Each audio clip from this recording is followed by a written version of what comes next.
오늘의 책, 오늘의 문장 6번째 시간입니다. 2022년 3월 2일입니다. 오늘이 개강일입니다. 신입생들을 만난다는 건 늘 설레는 것 같습니다. 자, 오늘은 미국의 작가 해리엇 비치스토의 장편소설 톰 아저씨의 오두막 골랐습니다. 동화책으로 많이 만나보셨을 겁니다. 그런데 이 작품은 장장 800페이지에 달하는 장편소설입니다.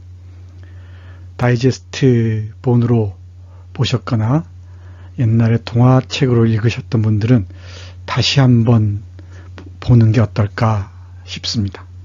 전혀 다른 소설이라는 것을 알 수가 있죠. 이 소설에는 여러 장의 사파가 실려 있는데요. 그 중에 하나입니다. 엘리사가 자신의 아들 해리를 안고 톰의 오두막을 찾아와서 쉘비의 농장을 떠나 남편에게로 가겠다고 얘기하는 장면입니다.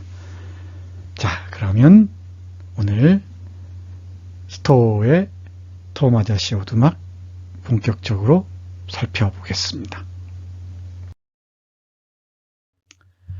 먼저 해리엇 비치스토에 대해서 짧게 설명하겠습니다. 1811년 미국의 코네티컷에서 목사의 딸로 태어났습니다. 기독교의 영향을 강하게 받았습니다. 소설에도 그 영향이 짙게 배어 있죠. 1850년 도망노예법 반포 후 노예제에 반대하는 소설을 쓰기로 결심하고요. 1852년 톰 아저씨의 오두막을 간행합니다. 이 소설은 미국 시민전쟁, 아메리칸 시빌 워라고도 하죠. 우리에게는 남북전쟁으로 알려져 있습니다만은 미국 시민전쟁을 촉발한 위대한 항의소설로 널리 알려져 있습니다. 한 권의 소설이 역사의 물줄기를 어떻게 바꿀 수 있는지를 극명하게 보여주는 좋은 사례라고 할 수 있습니다. 톰 아저씨 오두막은 여러 관점에서 볼 수가 있는데요.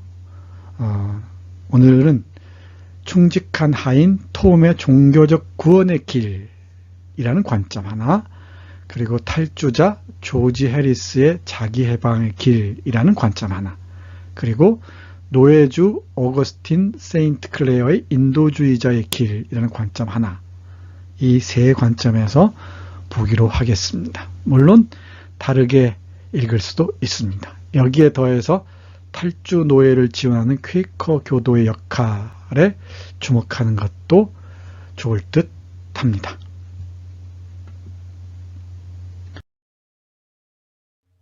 장편 소설을 읽을 때는 인물 관계도를 그리는 게 좋습니다.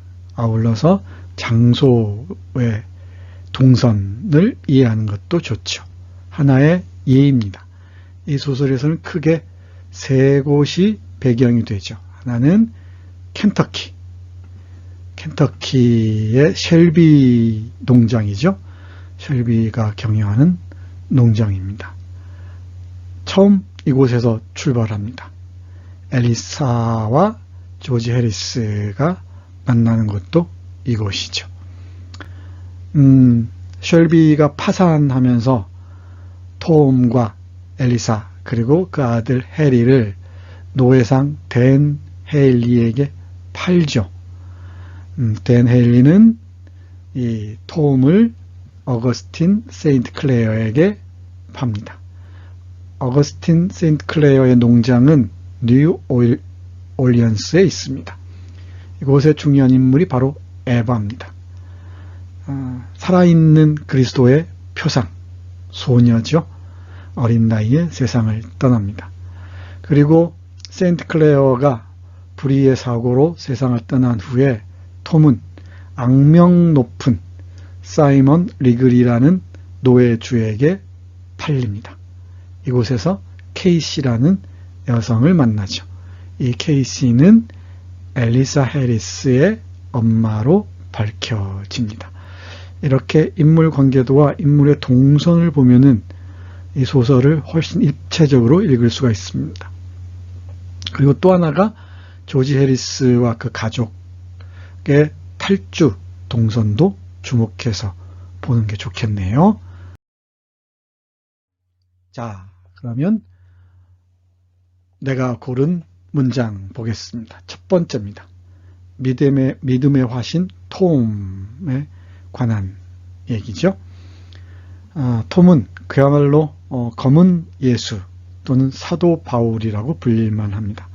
어떤 고난이 닥쳐도 예수의 마음으로 그 고난을 이겨 나가려고 마음을 먹죠. 또 어떤 비판적인 비평가들은 이를 두고 톰을 향한 신학적 테러라고도 얘기합니다. 그렇게 고통스러운 순간에 저항 한번 제대로 하지 못하고 모든 걸 신의 뜻에 맡기는 것은 좀 지나치지 않냐라는 비판이겠죠. 이 톰의 신앙심은 끝까지 세상을 떠날 때까지 이어집니다. 톰 아저씨는 통나무집의 모임에서 종교적 지도자 같은 존재였다. 그는 도덕심이 강한 종교적 모임을 조직한 데다 이웃 사람들보다 마음도 넓고 덕성이 높아 그들 가운데서 목사 같은 존경을 받았다. 그의 설교는 단순하면서도 영감에 넘치고 또 진실하여 그 자신보다 유식한 사람들에게도 감화를 줄 정도였다. 톰 아저씨가 특별히 뛰어나게 잘하는 건 기도였다.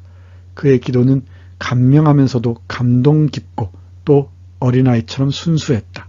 성경의 언어로 더 풍성해진 그 기도는 톰의 마음속 깊숙이 들어가 박혀서 그의 일부가 되었고 그의 입술로부터 무의식적으로 흘러나왔다.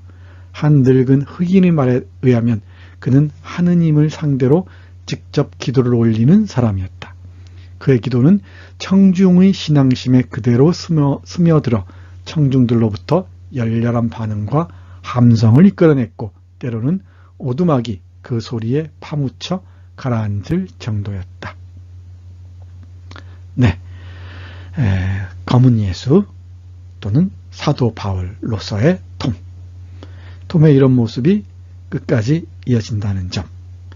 에바와 톰이 함께 성경을 읽는 장면은 이 소설을 종교소설로 읽고자 하는 사람들에게는 깊은 감명으로 다가왔을 겁니다. 그럼에도 내적인 갈등이 없지는 않았겠죠. 화자는 이렇게 얘기합니다. 지독한 학대와 노골적인 불공정의 직면에 있는 배우지 못한 불쌍한 사람들이 탈선하지 않고 신앙을 유지하는 것이 가능한 일일까?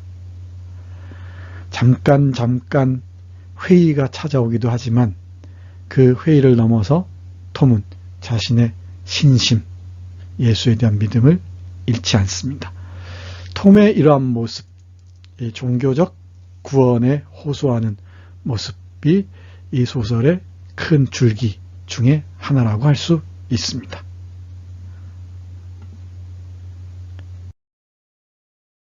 다음 볼까요? 탈주자 조지 해리스입니다. 이 작품을 처음 완독하면서 제가 감동받은 인물이 바로 조지 해리스입니다. 법과 질서, 종교를 넘어서 자신의 자유를 찾아가는 해리스의 모습, 조지 해리스의 모습은 대단히 인상적으로 와닿습니다. 조지 해리스를 중심으로 놓고 톰 아저씨 오두막을 읽으면은 전혀 다른 작품으로 다가오지 않을까 싶기도 해요. 이 대사는 윌슨 사장이라는 사람과 조지 해리스가 나누는 것입니다. 윌슨 사장은 조지 해리스가 탈주하기 전에 일했던 공장의 사장입니다. 지금은 변장한 모습으로 캐나다로 탈주하고 있는 중입니다. 우연히 만났죠? 자, 이렇게 얘기가 오갑니다. 조지, 그런 마음가짐은 너무 끔찍한 거야. 그건 너무 지독하잖아. 조지, 난 걱정이 돼. 내 나라의 법을 깨뜨리려고 한다는 게 나의 나라라고요? 윌슨 사장님. 사장님은 나라가 있지만 제게 무슨 나라가 있습니까? 저처럼 노예 어머니에게서 태어난 자들이 무슨 나라입니까? 우리는 그 법을 만들지도 않았고 동의하지도 않았고 그런 법과는 아무런 상관도 없습니다. 그 법은 우리를 깨부수고 우리를 짓누를 뿐입니다. 저는 해마다 7월 4일이면 독립선언문을 들었습니다. 1년에 한 번씩 정부는 피지배자들의 동의 아래 권력을 취한다는 얘기를 들었습니다. 이런 얘기를 듣는 사람이라면 뭔가 생각하지 않겠어요? 이런 얘기와 저런 얘기를 종합하여 보면 뭔가 결론을 내리지 않겠어요? 네. 흑인 엄마와 백인 아버지 사이에서 태어난 뮬라토 노예, 조지 해리스의 자유를 위한 여정, 이 소설을 읽는 핵심적인 흐름이 아닌가 싶습니다. 그리고 또 이렇게 얘기하기도 합니다. 자유가 국가에게 그토록 영광스럽고 귀중한 것이라면 한 인간에게도 마찬가지가 아니겠는가. 국가의 자유라는 것은 결국 그 국가 안에 살고 있는 개인의 자유가 아니겠는가. 많은 생각을 하게 하는 조지 해리스의 말입니다. 그 다음 보겠습니다. 노예주 중에서 저는 세인트 클레어에 주목합니다. 사악한 노예주 리그리나 조금은 무능해 보이는 쉘비도 물론 주목해야겠죠. 근데 제 눈길을 끈 인물은 세인트 클레어입니다. 이 사람은 비판적 지성을 갖춘 회의주의자처럼 보입니다. 인도주의자이기도 하고요. 그러면서도 노예제에 대해서 통렬하게 비판합니다. 종교에 대해서도 마찬가지입니다. 좀 삐딱한 눈으로 세상을 바라보는 인물로 보면 좋을 것 같습니다. 이 인물은 불의의 사고로 세상을 떠나면서 톰을 해방시켜 주지는 못하죠. 약속을 다 했는데 말이에요. 이 대화는 북부에서 자신의 딸 에바를 돌봐주러 온 오피리아라는 사촌 누이와 나누는 대화입니다. 보시죠. 누님, 어린애가 커다란 검둥이 개를 쓰다듬는 건 아무렇지도 않으시죠? 그렇지만 생각하고 추론하는 불멸의 영혼을 가진 사람과 함께 장난하는 건 보기 흉하다는 건가요? 자, 솔직히 고백하세요. 누님, 나는 북부 사람들의 감정을 잘 알고 있습니다. 우리 남부인이 그런 혐오의 감정을 갖고 있지 않은 건 하나의 미덕이다. 이렇게 말하려는 건 아니에요. 하지만 남부의 관습은 기독교에서 마땅히 하라고 가르치는 것을 하고 있어요. 개인적 편견의 느낌을 없앴다는 거죠. 나는 북부로 여행할 때마다 북부 사람들의 편견이 우리보다 훨씬 강하다는 느낌을 받아요. 북부인은 뱀이나 두꺼비를 싫어하는 것처럼 흑인들을 싫어해요. 그러면서도 그들이 학대받는 사실에 대해서는 분개합니다. 흑인들이 학대받는 것은 싫어하지만 그렇다고 해서 흑인들을 가까이 두려고 하지도 않아요. 그들을 아예 아프리카로 보내서 그 모습이나 냄새를 아예 제거하고 싶어 하죠. 그런 다음에 아프리카로 선교사 한두 명 보내서 그들을 간단히 칭찬해주며 자기 속죄를 하려고 해요. 자유주의인 북부, 노예주의인 남부. 잘 아시죠? 북부 쪽에서는 노예제의 비판적인 것처럼 보이지만은 이것이야말로 기만적이라고 세인트 클레어는 판단하고 있습니다. 북부에서 온 인도적인 인물, 자신의 사촌 누인 오피리아가 흑인들도 불멸의 영혼을 지니고 있다고, 같은 인간이라고 얘기를 하면서도 그 톱시라는 상처로 갈갈이 찢긴 한 흑인 어린 노예를 제대로 만지지도 못하죠. 뱀이나 두꺼비 취급을 한다는 겁니다. 그러한 자기 기만을 통렬하게 비판하고 있는 문장입니다. 미국의 남북 문제는 지금도 진행 중인 것 같습니다. 미국 문화 읽다 보면은 남부와 북부가 확연히 구분이 되죠. 그 얘기는 다른 작품들을 읽으면서 좀 상세하게 말씀드리도록 하겠습니다. 이와 함께 세인트 클레어의 종교의 위선, 종교의 그 위선을 비판하는 장면도 주목할 만합니다. 이어서 볼 인물은 에바입니다. 고귀한 영혼. 오피리아의 말을 빌면은 그리스도를 꼭 빼닮은 그런 인물입니다. 어린 나이에 안타깝게도 세상을 떠납니다. 톰과 각별하게 가까이 지냈죠. 톰하고 성경을 읽는 장면은 사파로도 아주 유명합니다. 이 에바와 톱시를 비교하고 있는 문장인데요. 이 톱시는 그야말로 노예로서 온갖 상처를 다 입고 세상을 향해서 냉소와 저주밖에 퍼볼 줄 모르는 그런 찢긴 영혼입니다. 그 찢긴 영혼이 에바에게 감화되는 그런 장면이죠. 자, 보겠습니다. 에바는 톱시를 쳐다보며 서 있었다. 사회 계층의 양극단을 대표하는 두 아이가 한 방에 서 있었다.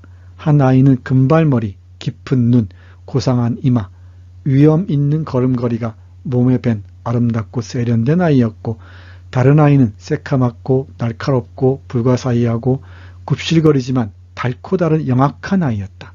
둘 모두 자신들의 종족을 대표하고 있었다. 한쪽은 교양과 명령, 교육의 삶, 그리고 육체적으로나 도덕적으로 우월한 삶을 살아가도록 태어난 섹스민이었고, 다른 한쪽은 억압과 굴복, 무지, 노역, 악덕의 삶을 살아가도록 태어난 아프리카인이었다. 이 둘 사이의 거리가 아득해 보이죠. 에바의 모습에서 작가 해리엇 비처 스토어의 얼굴이 살짝 스쳐 지나가는 것처럼 보이기도 합니다. 제가 요즘 넷플릭스 드라마 중에 소년 심판을 보고 있는데요. 폭력에 노출된 소년들, 청소년이라고 하죠. 그 청소년들의 파괴적인 그 영혼, 무섭습니다. 왜일까? 이 김혜수의 연기도 뛰어나지만 그 고통받는 어린 영혼들을 보면서 많이 안타깝습니다. 다 어른들 책임이죠. 우리 사회 책임입니다. 그리고 이 에바가 눈을 감기 전에 톱시는 에바의 손을 잡고 눈물을 흘립니다. 이제 그리스도의 영혼을 받아들인 것처럼 보이죠? 에바를 경유해서 말입니다. 짧게 보겠습니다. 흑인 아이의 날카롭고 예리한 눈이 눈물로 흐릿해지더니 이어 굵고 맑은 눈물이 차례로 작고 흰 손으로 무수히 떨어져 내렸다. 그렇다. 바로 그 순간에 진정한 믿음과 신성한 사랑의 빛이 톱시의 이교도적인 영혼을 관통한 것이다. 톰의 여정과 연결해서 보면은 에바 이야기 역시 이 소설을 종교소설로 읽을 수 있게 하는 하나의 이유라고 할 수 있죠. 네, 그렇게 읽을 수도 있습니다. 이러한 에바를 두고 오피리아는 사랑하는 마음이 너무 많다고 얘기하고요. 그리고 그리스도를 너무나 닮았다고 말합니다. 고귀한 영혼 에바 함께 봤습니다. 다음은 농장주 얘기인데요. 이 부분은 좀 주목해야 될 것 같습니다. 우리가 인도주의적인 사람 또는 사려 깊고 남을 잘 배려하는 사람을 아름답다고 얘기하는데, 그런 사람들이 역설적으로 이 불의의 폭력적인 제도를 지속되게 하는데 기여한다는 것, 이 점을 주목해야 됩니다. 증기선 안에서 어떤 젊은 신사하고 대화를 주고받는 장면입니다. 자, 볼까요? 그 가운데는 사려 깊고 인간적인 농장주들도 많습니다. 악덕 농장주들을 비판하니까 어떤 사람이 이렇게 얘기합니다. 그 가운데는 사려 깊고 인간적인 농장주들도 많다라고 말이죠. 젊은 신사가 말합니다. 그렇겠죠. 하지만 제 생각엔 저런 비열한 자들이 벌이는 모든 야만 행위와 난폭한 행위의 책임은 결국 선생님처럼 사려 깊고 인간적인 사람들이 져야 한다고 봅니다. 왜냐하면 만약 선생님 같은 관대한 농장주들이 아예 없다면 이 악랄한 노예제는 단 1시간도 못 버틸 것이기 때문입니다. 남부의 농장주들이 오로지 저런 자들만 있다면, 여기서 저런 자들이란 악덕 노예주들, 악덕 농장주들이죠. 사이먼 리그리와 같은 자들입니다. 남부의 농장주들이 오로지 그런 자들만 있다면 그가 등을 돌리고 서 있는 리그리를 손가락으로 가리키며 말했다. 모든 것이 맷돌처럼 물속으로 가라앉고 말 것입니다. 선생님 같은 사람들이 고결한 정신과 자비심으로 노예를 잘 대해주고 있기 때문에 저런 자의 야만성이 은폐되고 보호되는 겁니다. 우리는 자비심이 깊은 사람들, 또 인도주의적 정신이 가득한 사람들을 존경하죠. 근데 이런 사람들이 노예제 같은 야만적인 제도들을 이끌고 간다는 이 역설들 주목해야 됩니다. 이 노예 정신은 폭압에 의해서만 지속되는 게 아니고 폭압만으로는 오래 유지될 수가 없죠. 오히려 이러한 그 자비심, 순간적인 위로 또는 관용, 이런 것이 야만적인 제도를 지속시키는 데 기여한다는 것, 이 점은 눈여겨봐야 할 게 아닌가 싶어요. 물론 온 영혼이 관용으로 가득 찬, 자비로 가득 찬 사람들이 있죠. 아름다운 사람들이 있습니다. 네, 그런 사람들이 야만적인 제도라면은 그 야만적인 제도 자체를 비판할 수 있어야죠. 개인적인 수준에 머물러서는 곤란하다는 게 이 젊은 신사의 진단입니다. 이 문장 오랫동안 기억에 남을 것 같습니다. 다른 눈으로 보면 이렇게 달라 보입니다. 여러분도 여러분의 눈으로 이 소설을 읽어보시기 바랍니다. 그러면은 여러분의 그 관점에서 이 소설이 색다르게 보일 겁니다. 그때야 비로소 한 권의 고전은 오롯이 나에게 다가오는 게 되겠죠. 1862년 11월 링컨 대통령이 스토우를 백악관으로 불렀다고 합니다. 그 자리에서 이렇게 말했다고 하죠. 당신이 이 엄청난 전쟁을 촉발시킨 책을 쓴 그 조그마한 여인이로군요. 1961년부터 65년까지 만 4년이죠. 만 4년 미국의 남북전쟁, 시빌 워 또는 시민전쟁이 벌어지죠. 그 신호탄 역할을 한 게 바로 톰 아저씨의 오두막이었습니다.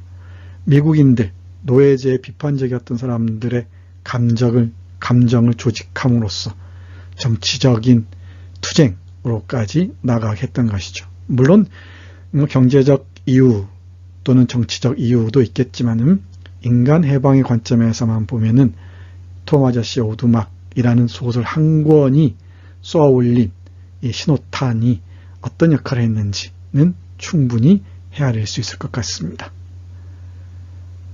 네, 오늘은 미국의 작가 해리엇 비처 스토어의 장편소설 톰 아저씨의 오두막 함께 했습니다.